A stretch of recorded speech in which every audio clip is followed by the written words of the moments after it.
Hello, everybody. It is a little frantic here for a minute. I have to adjust my. There we go. I got my cameras going here. I have two cameras actually, and you can't see that yet, but you will in a minute. Um, First, this is the Saturday Spiritualist. Let me turn down this phone to make sure that you can't hear anything out of it. Um, and I'm a week behind because we had the two-part episode for the Sherry Break interview on This Uncanny Earth. So that went on Friday and Saturday of last week. But I'm back on track for this week, and we're going to be doing tarot. And I have a little setup here. Let me go over here and get that. Hopefully my laptop stays good. My laptop is still in rough shape here. Hold on, I got to make this one bigger and the other camera smaller. One second.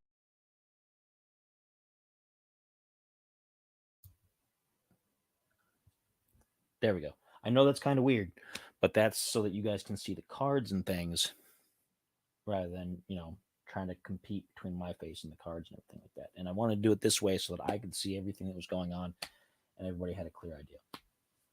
So, what are we getting into? As you know, this series that I've been doing, Saturday Spiritualist, this is episode 7. We have been going over different spiritualities, different tips and tricks, so to speak, to help you become a bit more spiritual yourself. Once again, I'm by no means an expert on any of this. A lot of it I'm getting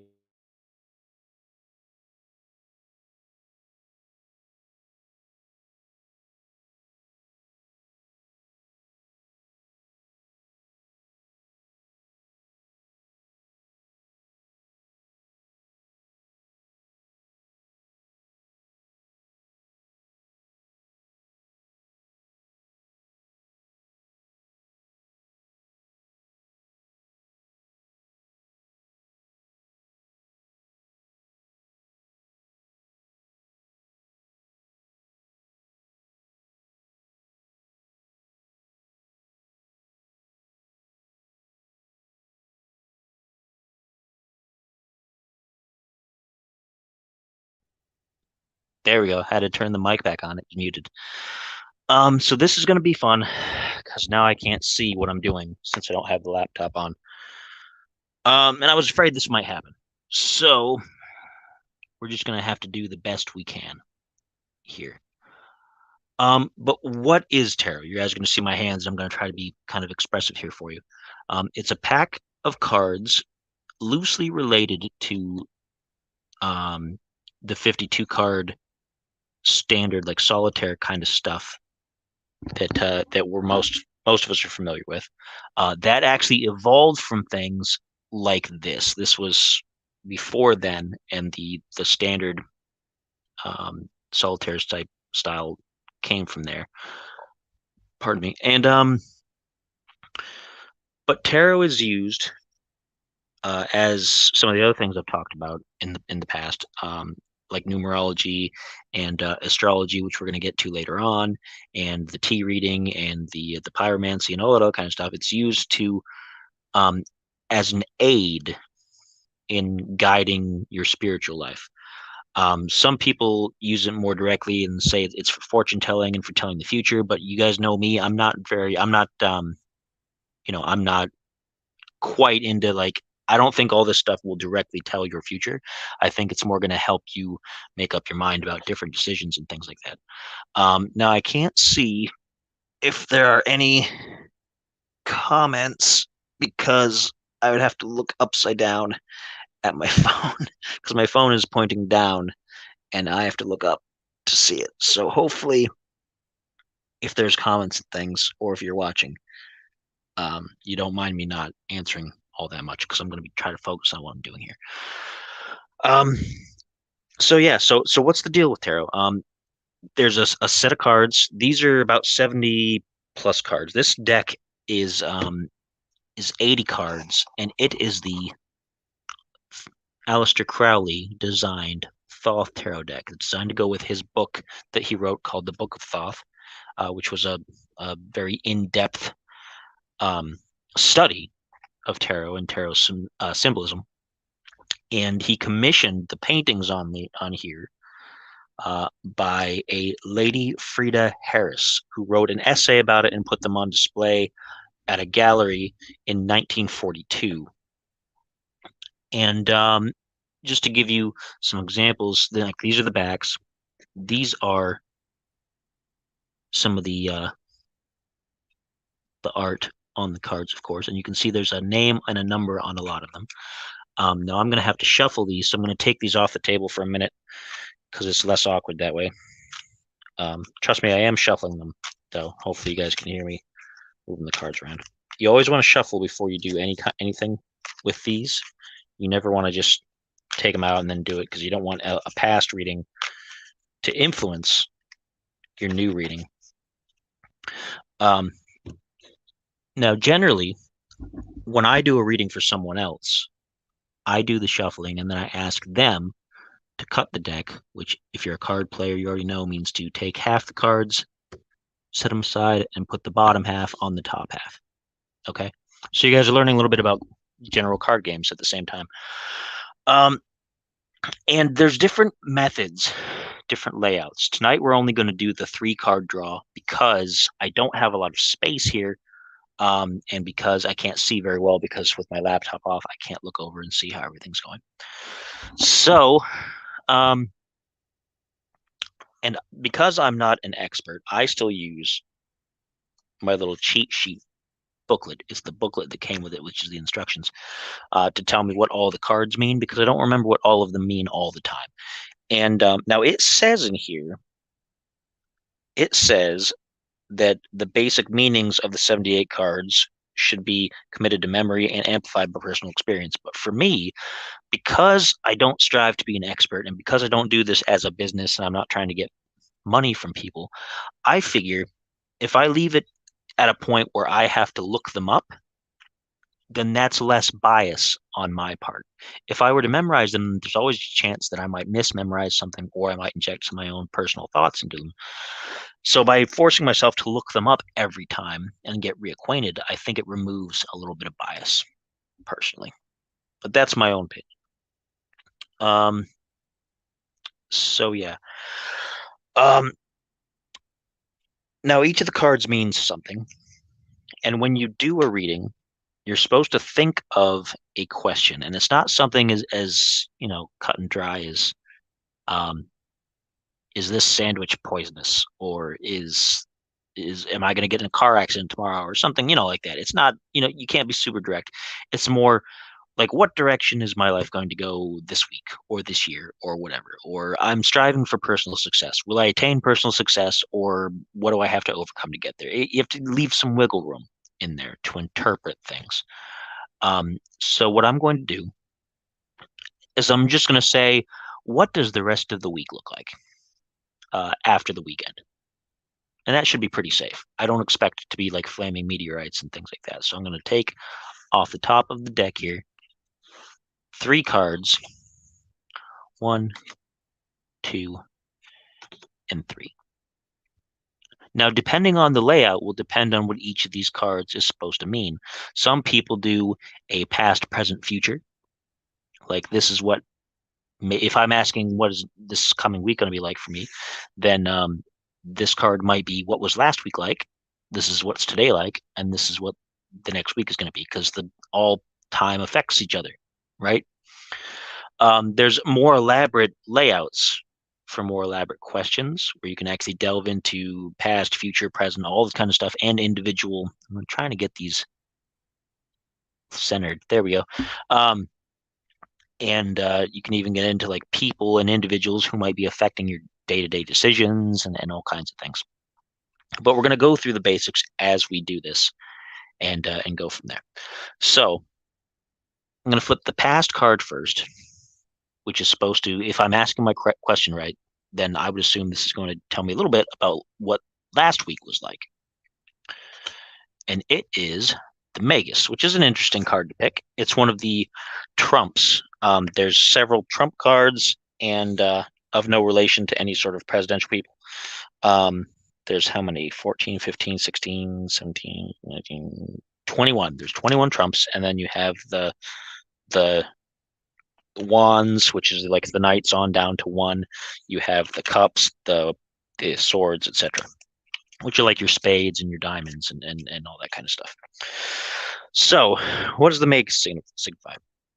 In my little cheat sheet book, it said that the magus denotes skill and wisdom, elasticity, and sometimes occult wisdom or power or business transactions. But if it's ill-dignified, which means if it's got a negative connotation, which there's always the possibility, every card has both a positive and a negative to it. It could be certain things that you've learned that are interfering with what you're doing. So maybe you did some research into something and you thought, oh, this is going to help me, but it's really not. Or maybe you had somebody do a reading for you and they did a bad reading. So the magus was in the past. That means last week, perhaps, if I'm going to interpret this, and I have to apologize for the window too. It's really hot here, and it's not quite warm enough to get the air conditioners in. So I have all of my outdoor noise, like cars going by and things going on. So, but I had to have a breeze. So this is telling me that last week, things seemed relatively well as far as smartness and intelligence, and maybe I learned a few things last week, right? Maybe, if I was to take that as face value. Let's look at the middle card, which would be today. Today is the devil, and that might seem a really terrible card, and maybe it is, or it could just mean something else. What does the devil mean? It means blind impulse, ambition, temptation, obsession, hard work, endurance, materialism, etc. And I did do a lot of work today. There was a lot of hard menial work today. I did a lot of things, and I don't believe I did anything particularly ambitious. But maybe the setup that I was trying to do for you guys with the 2 cameras and everything, maybe that was a bit too ambitious. So there we go. I don't know if this is really super accurate or not, but this is how I would do it. And for next week, the answer to my question, it says happiness. That sounds nice, which is the 9 of cups. And you can see there's 9 goblets on there. Okay. That's not a trump card. The first 2 were trumps and this one isn't. So let's take a look at what the 9 of cups could mean. It could mean complete success and literal pleasure and happiness, physical well-being, etc. But it could also be overindulgence, and it could be vanity and conceit. So it's one of those things where you might have a pretty good week, but you also have to make sure that you don't take it for granted and run it into the ground. So there you go. That's a 3-card reading. Now it may seem a little confusing. If you didn't understand that, that's okay.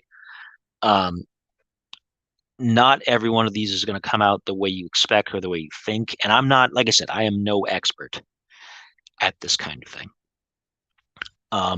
This show is basically also just to show you the basics of how something like this goes, rather than to be an exhaustive study.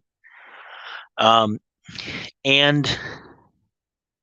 your interpretations may vary as well. You may have different ways of looking at things than I do. You may understand these a little bit different than I do. So if there's other people out there who do card readings and you're watching this, by all means, drop your thoughts on what you think this means. Because as I said, my question was, what is my coming week going to be like? I didn't ask if it's going to be a good week. I didn't ask if anything particularly was going to happen. I just asked, what's it going to be like? And if this is to be believed, it looks like it's going to be a good week. But then you can't, like I said, you can't always just rely on that 100%. Everything happens more because you make it happen rather than because a piece of cardboard makes it happen. So you use this as a nudge and be like, oh, you know what? Next week might be a pretty good week as long as I stick to it and as long as I, help make it a good week. That kind of thing. Now you can see on the pictures here, you can see I'm wobbling my phone here. I'm bumping my table. You can see the art.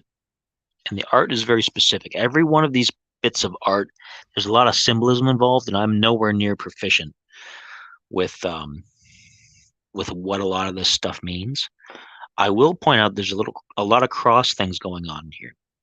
like the Magus has all the various different suits, like the cup, etc., and the wand and the sword, all featured on that card.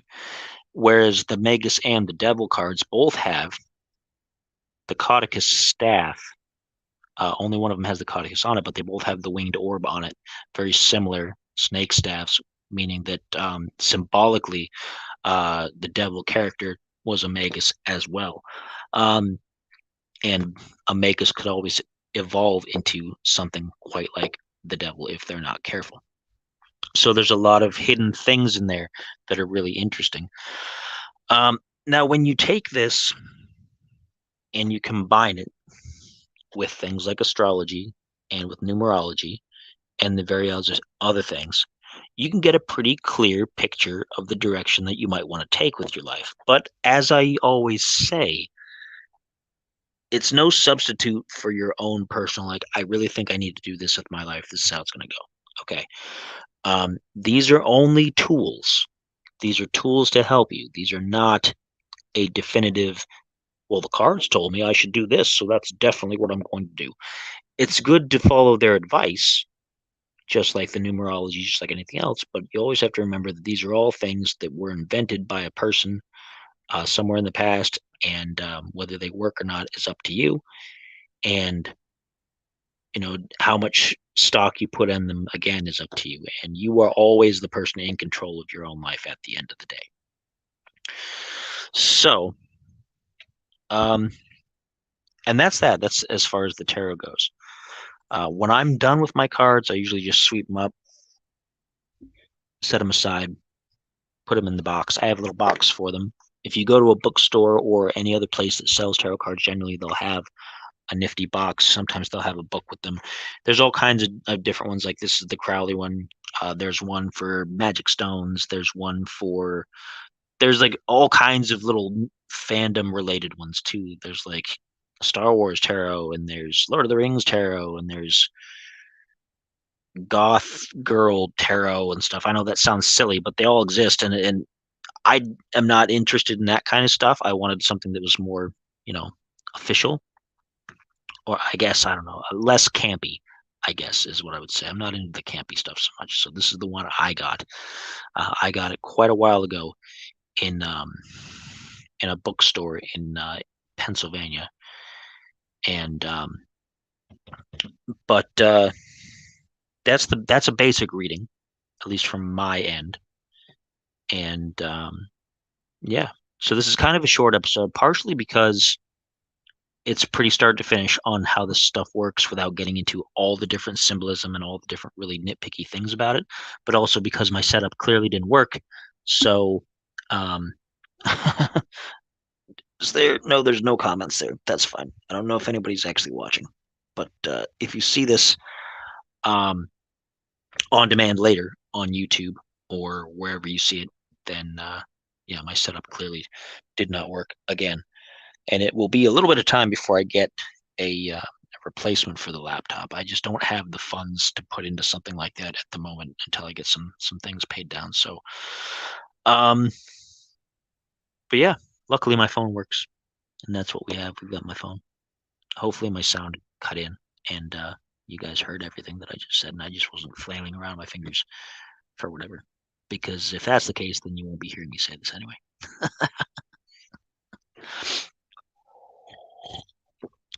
But yeah, so that's basics on tarot.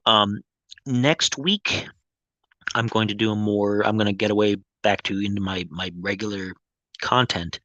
I'm going to talk more about different spiritualities and things apart from the basic tools of the trade, so to speak.